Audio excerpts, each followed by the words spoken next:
മാന്യ പ്രേക്ഷകർക്കും ജയ്ഹിന്ദിന്റെ തത്സമയ ആരോഗ്യ പരിപാടിയായ മെഡിറ്റോക്കിലേക്ക് സ്വാഗതം. ഇന്ന് നമ്മുടെ പോലുള്ള ഡോക്ടർ സാമുൽ കെ നൈനാൻ സാറാണ്. ഹലോ സർ, നമ്മുടെ ഷോയിലേക്ക് സ്വാഗതം. അദ്ദേഹം ഒരു ഓറൽ ഇംപ്ലാന്റോളജിസ്റ്റ് ആണ്. അതോടൊപ്പം തന്നെ നമ്മുടെ ഇന്ത്യൻ ഡെന്റൽ അസോസിയേഷന്റെ കേരള സ്റ്റേറ്റിന്റെ പ്രസിഡന്റ് കൂടിയാണ്. അദ്ദേഹം ചീഫ് കൺസൾട്ടന്റ് ഓറൽ സർജനാണ് നമ്മുടെ കോളഭാഗത്ത് dental and orthodontic speciality centre പത്തനംതിട്ടയാണ്. ഇന്നലെ നമ്മൾ സംസാരിക്കാൻ പോകുന്ന ദന്തരോഗങ്ങളും അതിന്റെ ആധുനിക ചികിത്സാ രീതികൾ. സർ, ഈ ഇംപ്ലാന്റോളജിസ്റ്റ് എന്ന് പറയുമ്പോൾ എന്താണ് ഇംപ്ലാന്റോളജിസ്റ്റിന്റെ ഫംഗ്ഷൻ എന്താണ്?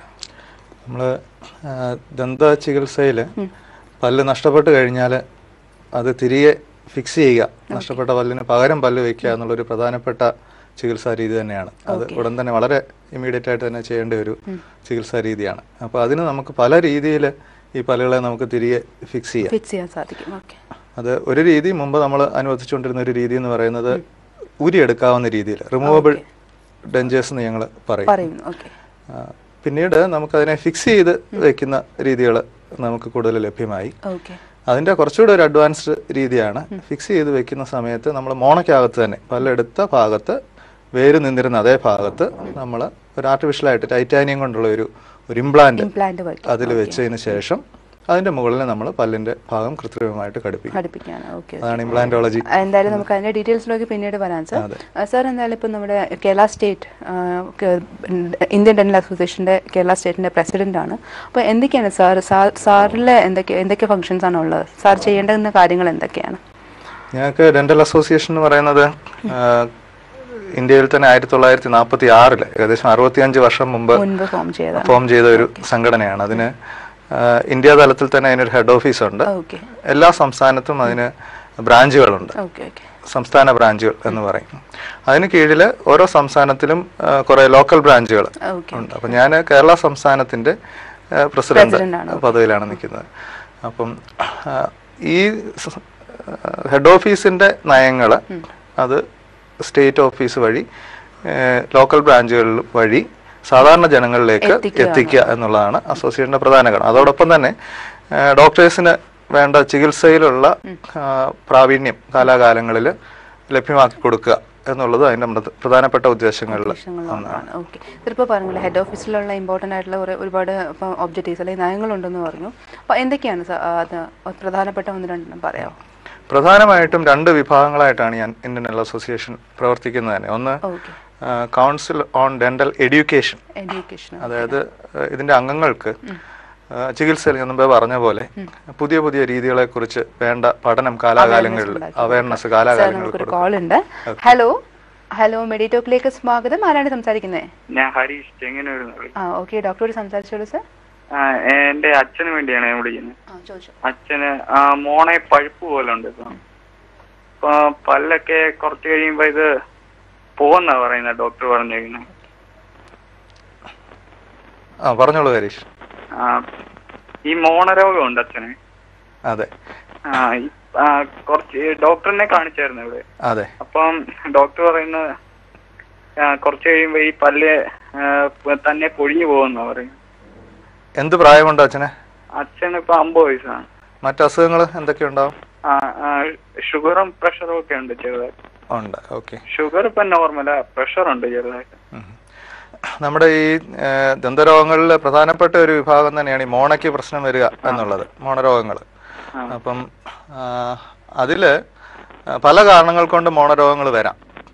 മോണരോഗങ്ങൾ ഒരു പരിധി വരെ ആണെങ്കിൽ നമുക്ക് നേരത്തെ ഡോക്ടറിനെ കണ്ട് ചികിത്സ തേടുകയാണെങ്കിൽ പല്ല് കൊഴിഞ്ഞു പോകാതെ തന്നെ നമുക്കത് രക്ഷപ്പെടുത്തി നിർത്താവുന്നതേ ഉള്ളൂ.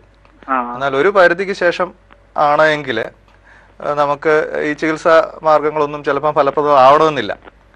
അങ്ങനെയുള്ള സാഹചര്യങ്ങൾ നമുക്ക് പല്ല് എടുത്തു മാറ്റിയിട്ട് കൃത്രിമ ദന്തം വെക്കേണ്ട ഒരു കാര്യത്തിലേക്ക് നമുക്ക് പോകേണ്ടി വരും. ഇല്ല, വേറെ വഴികളില്ല. അത് നമുക്ക് മോണരോഗം ചെറിയ സ്ഥിതികളിലൊക്കെ ആണെങ്കിൽ നമുക്ക് അതിനെ ചെറിയ ക്ലീനിങ് രീതികൾ കൊണ്ട് ശരിയാക്കി എടുക്കാം. പിന്നീട് കുറച്ചുകൂടെ ഒരു വ്യാപ്തിയിൽ പോയി കഴിഞ്ഞാൽ നമുക്ക് ഫ്ലാപ്പ് സർജറി എന്ന് പറയും. മോണയ്ക്ക് അകത്തുള്ള അഴുക്കൾ നമ്മൾ ചെറിയൊരു സർജറി വഴി അതിനെ നമുക്ക് മാറ്റിയിട്ട് കൃത്രിമമായിട്ട് എല്ലും ഒക്കെ പിടിപ്പിച്ച് തന്നെ അതിനെ നിലനിർത്താൻ സാധിക്കും. ഈ പല്ല് റിമൂവ് ചെയ്യുമ്പോൾ പിന്നെ കുറെ നാൾ കഴിയുമ്പോൾ തലവേദനയൊക്കെ നല്ലപോലെ വരും. അങ്ങനെയുള്ളത് ഒരു മിഥ്യാധാരണയാണ്. അങ്ങനെ പല്ല് റിമൂവ് ചെയ്യുന്നതുമായിട്ട് ബന്ധപ്പെട്ട് തലവേദനകൾ വരാറില്ല. Okay, Harish. Okay, thanks for calling. Okay. Sir ഇപ്പോൾ നമ്മൾ ഐഡിയയുടെ നയങ്ങളെ കുറിച്ച് പറയാം. സാർ പ്രധാനപ്പെട്ട 2 രീതിയിലുണ്ടെന്ന് പറഞ്ഞു.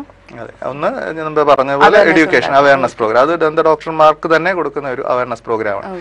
പിന്നെ അതുപോലെ തന്നെ വളരെ പ്രധാനപ്പെട്ട ഒരു കാര്യമാണ് പബ്ലിക് ഡെന്റൽ ഹെൽത്ത്, പൊതുജന ദന്താരോഗ്യം. അപ്പൊ അതിന് ഇതേപോലെ ഡെന്റൽ എഡ്യൂക്കേഷൻ പോലെ തന്നെ വേറൊരു വിഭാഗം തന്നെ ഹെഡ് ഓഫീസ് തലത്തിൽ തന്നെ പ്രവർത്തിക്കുന്നു. എല്ലാ സ്റ്റേറ്റ് ബ്രാഞ്ചിലും ലോക്കൽ ബ്രാഞ്ചുകളിലും പ്രവർത്തിക്കുന്നുണ്ട്.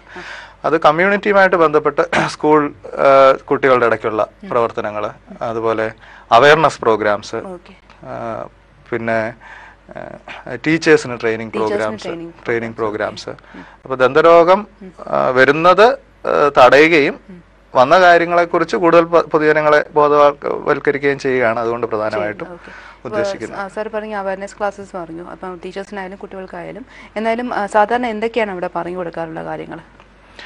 നമ്മൾ പല്ല് ഉണ്ടാകുന്ന സമയം തൊട്ട് തന്നെ ഉള്ള പല്ല് കിളിച്ചു വരുന്ന അതിനെക്കുറിച്ച് നമ്മൾ ക്ലാസ് എടുക്കാറുണ്ട്.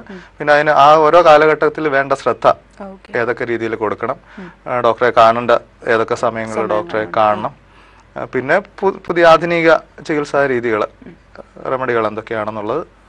പിന്നെ പ്രധാനമായിട്ടും ഞങ്ങൾ ഇപ്പം ഫേസ് ചെയ്യുന്നൊരു പ്രശ്നം എന്ന് പറഞ്ഞാൽ, നമ്മൾ ഈയിടെ റീജിയണൽ ക്യാൻസർ സെന്ററിലൊക്കെ വന്ന ഒരു സ്റ്റഡി അനുസരിച്ച് നോക്കിയാൽ ഓറൽ ക്യാൻസർ, നമുക്ക് ആകെയുള്ള ക്യാൻസറുകളിൽ ഏകദേശം 30% ഓറൽ ക്യാൻസർ ആണെന്നുള്ള ഒരു സ്റ്റഡിയാണ് ഇപ്പം വന്നേക്കുന്നത്. അപ്പം അതിനുള്ള പ്രധാന കാരണം പുകയില, അങ്ങനെയുള്ള ഹാനികരമായിട്ടുള്ള രീതികളാണ്. അപ്പൊ അതിന് അഗെയിൻസ്റ്റ് ആയിട്ടുള്ള ഒരു പ്രവർത്തനം ഞങ്ങളിപ്പം കൂടുതൽ ഊർജ്ജസ്വലമായിട്ട് ഇപ്പം നടത്തിക്കൊണ്ട് ഇരിക്കുന്നുണ്ട്. ഇപ്പൊ സാർ പറഞ്ഞു ഇപ്പൊ പല്ല് കിളിർത്ത് വരുന്ന സമയം മുതലുള്ള അതിന്റെ പരിപാലനത്തെ കുറിച്ച് അത് മുതൽ ശ്രദ്ധിക്കുന്നുണ്ടെന്ന് പറഞ്ഞു. അതുപോലെ അത് സംരക്ഷിക്കേണ്ട രീതിയെ കുറിച്ചിട്ട് രോഗം വരാതിരിക്കാനുള്ള കാര്യങ്ങൾ, ഇതൊക്കെ ആ ഒരു പൊതുജനത്തിന് കൊടുക്കുന്ന അവയർനെസ്സിൽ പറയുന്നുണ്ടെന്ന് പറയായിരുന്നു. അപ്പൊ സാർ ഇപ്പൊ തുടക്കം മുതലുള്ള ആ ഒരു പ്രോഗ്രാംസിൽ എന്തൊക്കെയാണ് ഇൻക്ലൂഡ് ചെയ്തേക്കുന്നത്, അതൊന്ന് പറയാമോ പ്രേക്ഷകർക്ക് വേണ്ടി? ഈ ക്ലാസ്സുകളിൽ എന്തൊക്കെയാണ് ഇൻക്ലൂഡ് ചെയ്തിരിക്കുന്നത്? ഒന്ന് ദന്തഘടന, താടിയല്ലുകളുടെ ഏതൊക്കെ ഭാഗത്ത് ഏതൊക്കെ സമയങ്ങളിൽ ഈ പല്ല് കിളിച്ചു വരുന്നു, അത് ആ സമയത്ത് വന്നില്ല എങ്കിൽ എന്ത് ചെയ്യണം.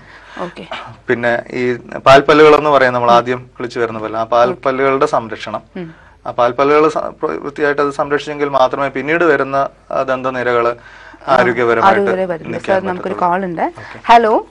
ഹലോ മെഡിറ്റോക്കിലേക്ക് സ്വാഗതം. ആരാണ് സംസാരിക്കുന്നത്? കൊല്ലത്തുനിന്ന് മിനിയാണ്. മാഡം ഡോക്ടറോട് സംസാരിച്ചോളൂ. ഹലോ പറഞ്ഞോളൂ മിനി. ഡോക്ടർ, ഞാൻ എന്റെ പല്ല് കേടുണ്ടായിരുന്നേ. ഇവിടെ ഡോക്ടറെ കാണിച്ചപ്പം RCT ചെയ്യണമെന്ന് പറഞ്ഞു.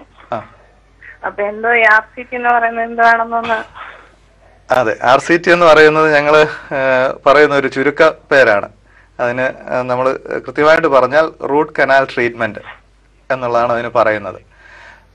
അത് ചെയ്യേണ്ട ഒരു സാഹചര്യം നമുക്ക് വരുന്നത്, സാധാരണ ദന്തക്ഷയം പല്ലുകൾക്ക് പ്രധാനപ്പെട്ട അസുഖങ്ങളിലൊന്നാണ്, പല്ലിനുണ്ടാകുന്ന പ്രധാനപ്പെട്ട അസുഖങ്ങളിലൊന്നാണ് ദന്തക്ഷയം. അപ്പോൾ ഒരു പരിധിയിൽ കൂടുതൽ ദന്തക്ഷയം ഉണ്ടായി കഴിഞ്ഞാൽ പല്ലിനകത്തുള്ള മജ്ജകളിൽ ഇത് ബാധിക്കുകയും ആ മജ്ജയ്ക്കും തകരാറ് പറ്റിക്കഴിഞ്ഞാൽ ആ പല്ലിനെ എടുത്തു കളയാതിരിക്കാനുള്ള ഒരു ചികിത്സാ രീതിയാണ് റൂട്ട് കനാൽ ട്രീറ്റ്മെന്റ് എന്ന് പറയുന്നത്. അതെ, റൂട്ട് കനാൽ ട്രീറ്റ്മെന്റ് ചെയ്യുന്ന പല്ലുകൾക്കകത്ത് രക്തഓട്ടം പിന്നീട് ഉണ്ടാവുകയില്ല. അപ്പൊ ജലാംശം വളരെ കുറവായിരിക്കും ആ പല്ലുകൾക്കകത്ത്. അപ്പം വീണ്ടും ആ പല്ലുകൾക്ക് തകരാറ് വരാൻ, അല്ലെങ്കിൽ ജലാംശം കുറവായതുകൊണ്ട് ഒടിഞ്ഞു പോകാനോ പൊട്ടിപ്പോകാനോ ഒക്കെയുള്ള സാധ്യതകൾ വളരെ കൂടുതലാണ്. അപ്പൊ അത് തടയാനായിട്ട് റൂട്ട് കനാൽ ട്രീറ്റ്മെന്റ് ചെയ്ത് കഴിഞ്ഞാൽ ഉടൻ തന്നെ അതിന്റെ പുറമെ ഒരു ക്യാപ്പ് ഇടണമെന്നുള്ളത് ഞങ്ങൾ പറയാറുണ്ട്. Okay madam, thanks for calling. Sir നമുക്കിനി ബ്രേക്ക് എടുക്കാം. ബ്രേക്കിന് ശേഷം മെഡിറ്റോക്ക് തുടരും.